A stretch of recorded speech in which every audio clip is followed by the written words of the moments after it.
Welcome everyone to today's podcast, The Engineer Whisperer. And today we gonna talk with Kevin on transitioning into a director role. Kevin, welcome to the podcast. Thank you so much for having me. I'm super excited to talk to someone in the Northwest and in the Seattle area again. So cool. Well, tell us a little bit about you. Sure. I grew up in New England, and I actually went to the United States Merchant Marine Academy. I didn't really know all that I was getting into, but after 4 years at this military academy, I ended up working on merchant ships, oil tankers, container ships, car carriers, break bulk, going all around the world, going to Africa, South America, various places in Europe, and lots of neat places in the United States carrying cargo. My main job was an engineer on the ship. So I would do everything from change light bulbs to make sure the toilets were running to rebuilding the engines, parallel generators, do all those sort of things. So that was absolutely amazing experience. I worked a little bit after that in a new build shipyard called Marco, actually right here in Seattle.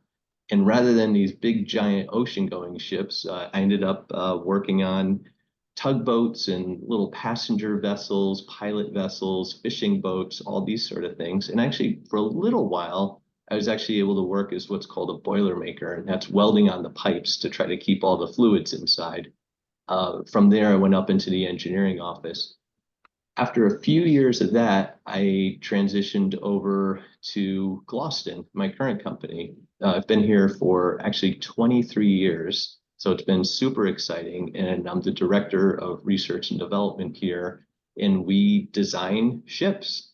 We do all sorts of exciting vessels, including you can't quite see it if you're just on the podcast, but just over my shoulder is the sea-based X-band radar, a giant semi-submersible rig with a huge radar on the top of it. So that was a super exciting project. So that's a little about me on the professional side. On the personal side, lots of efforts in the water. Typically, you can find me in a canoe paddling around the inland waters of Seattle. Which island? Let's specify for those who are listening from the Northwest. Which island are you paddling around? Oh, just inside. So the if you go in the ship canal in Seattle and you go into Lake Union, Okay. you go through the Montlake Cut into Lake Washington, you go through the Hiram Chittum Locks out into Salmon Bay. There's so many cool places in Seattle to paddle. I agree. I agree. Yes, and it's so beautiful too once the weather turns into summer. For those of you who are not from Seattle, it doesn't rain during the summer, so let's just bust that myth. It's one of the most beautiful places with mountains all over, and you can go so many places, even to go see snow. Not that far in the summer, so I encourage you. Yes, so back to you. That is super cool. So you're saying you didn't know when you signed up, when you went to school, that you're gonna have this amazing journey. I I think those moments are the best. I didn't know either, so I feel a little bit like, yeah, we're connected. So let's bring some context regarding your transition into a director role. Was this something then that was part of your career development plan, or were you invited? Yeah, the so our firm Gloston, we're about 130 engineers, designers, and support folks. So we're not a super big firm, and we tend to recognize the job that people are already doing. The people who organically pick up and start taking on a particular role as the company grows, essentially growing really from a small firm to a medium-sized firm. It's like, huh, you're really doing a good job of that particular thing. We ought to put some structure around it and put some form around it. So in that way, I would say I was really invited to step into the director of research and development role based on the activities that I naturally pursued and went after and was actually performing. So it was just a fantastic opportunity. So we really created this role from where there was no role at all, recognizing the need that we had for it. Oh, I think that's super cool, and that just tells me that your leadership has an eye for talent and talented people, and to challenge them, to give them the resources and the space to grow, while growing the company. So a little bit of a hint of the culture that you're in. So tell me about your transition. Let's start with what came easy for you, if anything. Yeah, the easiest thing for me is inventing stuff to take a look at a situation and just see, there's a better way to do this, whether it's an internal process. When I was at the shipyard, they didn't have a materials handling system. So on nights and weekends, I wrote a lot of computer code to help them order and track all the parts and pieces that went everywhere. Um, uh, at Gloston, identified that we needed to treat the ballast water from ships for protecting aquatic invasive species from being spread from one port where you'd take up the water and then you'd bring all these bugs to another port and discharge it. And so it was like, wow, we're treating the water of all the big ships, but what about the smaller vessels? So identifying that, we actually developed a brand new system, got all the approvals, and started a mini business around it. So what came easy, what's always come easy is where are the gaps? How do we fill those gaps? And how do we get results? So really results focused, really driven in that direction, super fast for me, super easy. Tell me a little bit more, because one would say, well, you just mentioned a few steps there of I see the gap, I come up with the solution, and then I execute it. So, how do you do that? How do you go from, okay, I see a need, I see a gap, to executing it and at this level? Yeah, so this is really before the director of research and development level. So this is really what are my natural tendencies, which really goes towards solutions and really goes towards how do you get it done as fast as possible and remove all barriers. So going into a director role has been just a huge learning curve for me.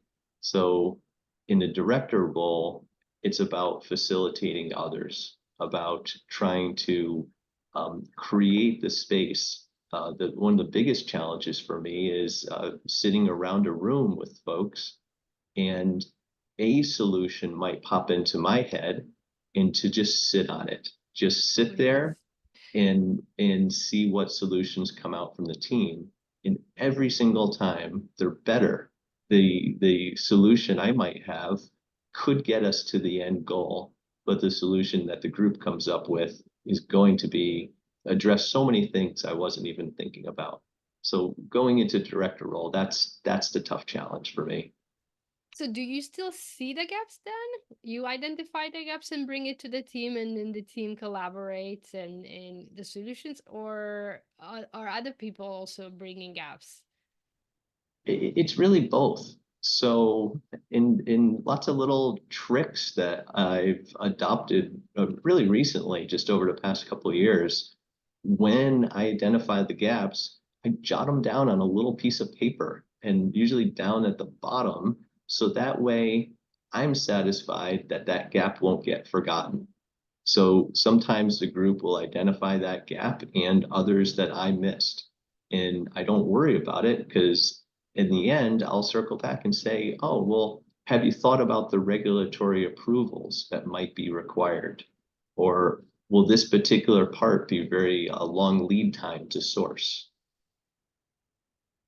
Oh, I see. Uh-huh. So you're using the the technique of writing it down, and then I call it the emptying your mind, that you empty your mind so that new ideas can come in, and then you're not stuck on that idea, as you said, like I need to share this right now, but you know that you will share it later. um do you have other techniques too that you can share with us? Yeah, the piece is that a piece that was a really bumpy part for me was letting folks know where I'm coming from and what my intentions are. Mm. For excuse me, for example, I might be jumping straight to a solution and I've skipped 3 or 4 steps because they've already been internally processed. Yeah. Just because I processed them and I was blind to this, other folks might not have processed them. And in addition, my processing very well could be flawed or filled with little pieces of holes. So Yeah. by jumping immediately to a solution and not sharing the intent of going about it this way is to satisfy the regulatory requirements or is to source equipment that would maybe we'd have 3 or 4 suppliers rather than just one supplier. And instead of skipping all that and say we ought to do this, taking folks through what the intentions are and what my thought process is includes them and builds a better product. It builds a better team. It really allows those up and coming leaders to get their own leadership style experiences rather than just go execute what my ideas are. I'm happy you're bringing this up, because this is a hard one. This is a difficult challenge for leaders. So my first question is, among others, is how did you discover that this was something that you had to work on? Like, did you receive a feedback? Was there a failure story associated with, because as you said yourself, when we are blind to it, we're blind to it. We don't see it. So I don't see it. It doesn't exist. So how did you find out that it existed in your life? Yeah, the shortest way of saying it is my boss told me so, and my boss got me a coach who was able to help me work through those things. And it was awesome. It was Kirsten Mangello, and she sat me down. We did a lot of work together, a lot of reaching out intentionally to others for feedback, collecting what their feedback was and their perception, looking at, that's not what I intended at all. I intended something quite different. And then, well, why would I have one intention and yet the perception was something different? And the answer, I just didn't realize. You simply have to say, I'm doing X or Y for this particular reason. And that fills in the gap. Yeah. People, most people are very poor at mind reading. I haven't met one yet that's really good at it, so I'm with you there. Yes. Or they're not telling the truth. Um, yes, the being intentional about sharing our intentions is something that opened my career up, my life, I mean, my skills. When I got that aha moment of, wow, it's really that simple, is me being clear of what my intention is and then willing to share it with others. My communication got better. So is that what happened with you too? Just slowly, everything just, you just saw results? Yeah, it's definitely a work in progress. It's something that I work on continuously, and there's fantastic results. There's lots of other little tricks as well. The By leading with a solution, I'll get resistance. Instead, by leading with questions or by understanding alternative solutions and perhaps talking about potential results or outcomes that might not be preferred, this is we were putting together a proposal for a really exciting vessel. And I had a certain path in mind on how to propose this work. And a different path got proposed that I didn't think I was just like, we're not going to win the job. So, a long story short is rather than coming forward and saying, this is how we should do this, I was able to share uh, this approach could present these expenses to this vessel, folks who want to build this vessel, and that could be a barrier for them. Therefore, we wouldn't get the work. Oh, someone would say, and they'd recognize that challenge. And they're like, what ideas do you have? And as a result, it actually wasn't my initial solution that was the best answer. The best answer was really a mix of several different ideas that developed them.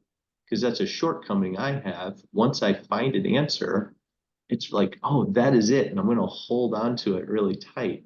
So it needs to be why is this answer helpful? Relax the hold on that answer and let the team don't back down and not share my concerns, but let the team then take those concerns and incorporate them into a better answer in the end.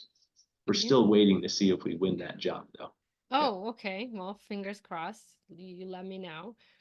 But I love this process that you're sharing is is the letting go, is the bringing others in, and using your voice. Because when we have a solution, I know when I have a solution um in my mind that I have chosen, I quiet down, or I really speak up, and I'm very, mm, how to say, very attached to that, as you're talking about. So um, resentfulness can come in. That's the when I choose not to use my voice. So I love the process that you're bringing in, because I believe I bet it also builds trust among the team members that they can speak their ideas and their concerns, and that we can talk about, how to say, the not so cool stuff as well. We can put the elephant on the table, and we are creative enough together that we can solve anything. So I bet it elevates the team's performance overall.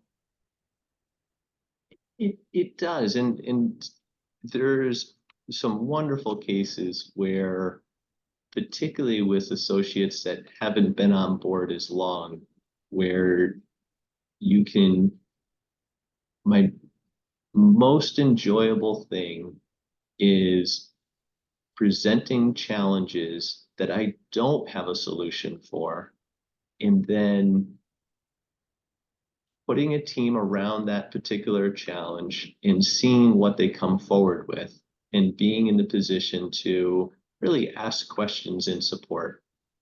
And that just being, it's some of the terms that I learned is it's a receptive mindset, being receptive to these other solutions and ideas. And that trust piece that you mentioned is so helpful, so that it, I found it takes time and repetition, particularly with the junior associates, to actually pull them out to say, what is your idea with this particular piece? Or you're sitting there quietly. Is there something that you can bring forward and share? And sometimes it's probably not, actually, I wouldn't say you're sitting there quietly. Might instead say something like, um, Andrea, I remember last week you mentioned that you had an interest in this. Is there any application here? Right? To give that little piece. And I find that over time, by making it about the thing and drawing the questions and folks into the conversation, especially those who are being a little bit quiet, or maybe their facial expressions are a little look concerned, And sometimes it might just say, I'm just in deep thought. But by repeatedly, gently nudging them into the conversation, I find the team can build trust that their ideas will be appreciated, and we end up with much better solutions. Hmm. Well, all these are great examples of your emotional intelligence. So was that something that you had to also shift your skills um, to learn about as you became a director to then be successful? It's definitely a work in progress. The I thought my emotional intelligence was good, and perhaps it was maybe an emotional perception, but I think intelligence requires communication as well as reception. So I might understand where how someone is reacting, but if I can't verbalize how I'm showing up and I can't engage with them in what they need, then that's not so intelligent. So that's a continued process for me to. Another aspect that I haven't shared is time management. Wow. And if my time management is poor and I'm trying to do too many things and I'm really stressed out and I'm running from item to item without enough time for follow-up, that communication side of emotional intelligence completely evaporates, and it's very harmful to the team. So as a leader, that's a piece I struggle with, and it's a piece that has really demanded that I step back from doing too many things and I try to simplify and focus I see. So your failure point is the time management. It's very much. uh-huh. So give us a tip of what what strategy you have learned to shift even by 1% your time management. It's just because I have an interest in something and I might have something to contribute doesn't mean that I should take it on. So I'll give a small example is everyone is working in artificial intelligence and machine learning, and how do you take that on? And that's an example of something that I had taken on, and I realized that there's many others much more capable than I am to take on that particular aspect. And so identifying things that are outside of perhaps really the core values that I see, that I pursue as myself, and identify those items and just let them discreetly go. So it's not waking up earlier, it's not working faster, it's simplifying the number of things that I'll take on. Well, and what I'm hearing, clarifying your values and then living your values by prioritizing every single day. It's an ongoing process. I know I'm raising my hand myself. So, so you shared a few things that are challenging or were challenging in your transition. I wonder, was there something that surprised you in the transition? Yeah, it surprised me how critical this particular aspect is to the overall success of the company.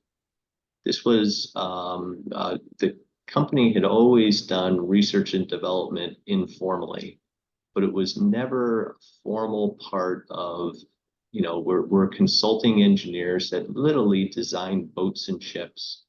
We put out contract design packages, details, and functional designs. We'll tell you exactly which way to point the lights and how to run the wires. We'll make sure that the vessel hydrostatic stability is completely solid. Finite element analysis so that structure doesn't crack. So it's very exciting work that always had an element of R&D. But the surprising part was by formalizing this program just a few years ago, it's so important to where we go and where we're heading now and what our next work is going to be in the coming years. So that was a big surprise. So the strategic part of it was a surprise to me. So how does that translate into your, you know, mindset? Um, did anything had to change in you, in your skills, in order to, I'm kind of thinking, did that scare you? Oh wow, okay, this is an important role now. Like I really have to step up, or the self doubts coming in, like I can't screw it up because now I really understand what, like it comes with the little bit of, power, maybe experiencing the power of it as well. I'm just curious of what was going on inside of you, and how did you, overcome those feelings that we all have. I believe the self-doubt, the questioning my skills, my ability, and how I'm going to handle all this.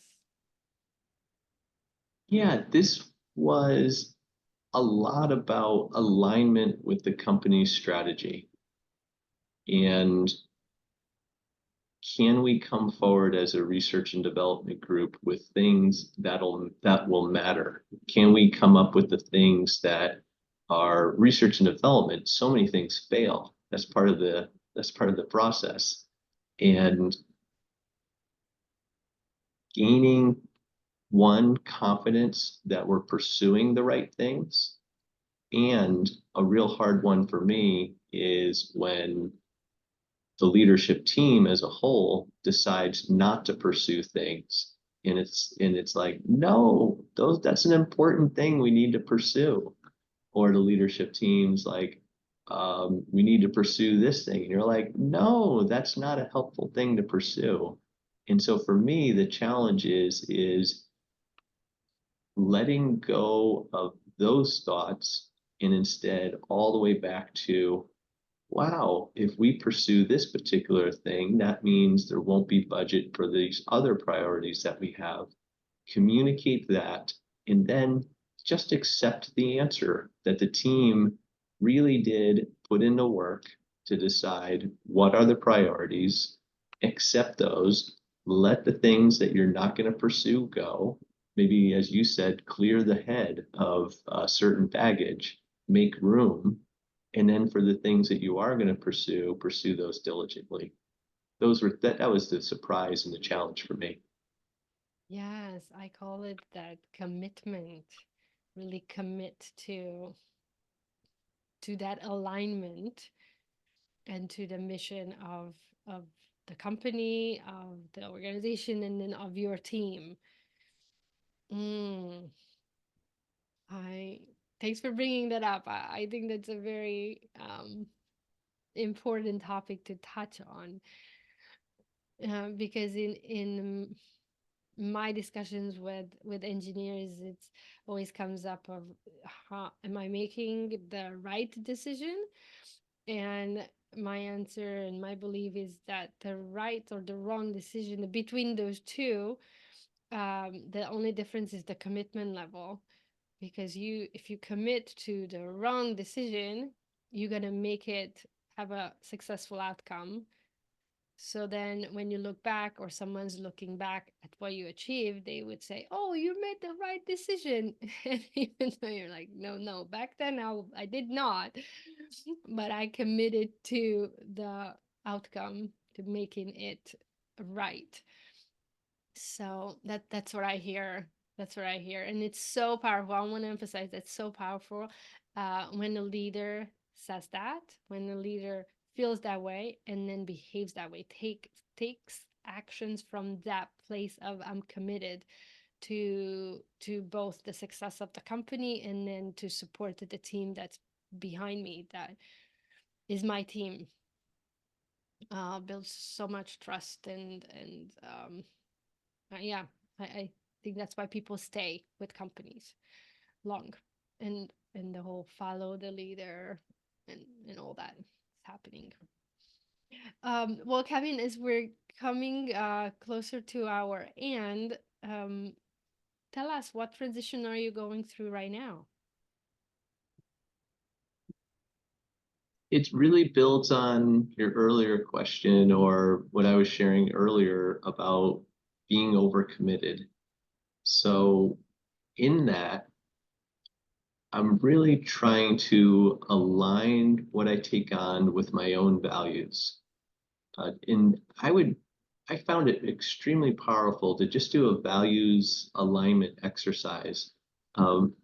Everyone does it differently. I wrote down everything I could think of, and then I grouped the values that I found helpful, like efficiency is a really nice one for me, but it all grouped with a whole bunch of other things like making things with a purpose, making things that matter, solving important problems. And I grouped all that, for example, into industry as a value for me. Another one was, the idea of not stopping even if something is difficult or you get pushback on, and a whole bunch of things around there filtered into tenacity.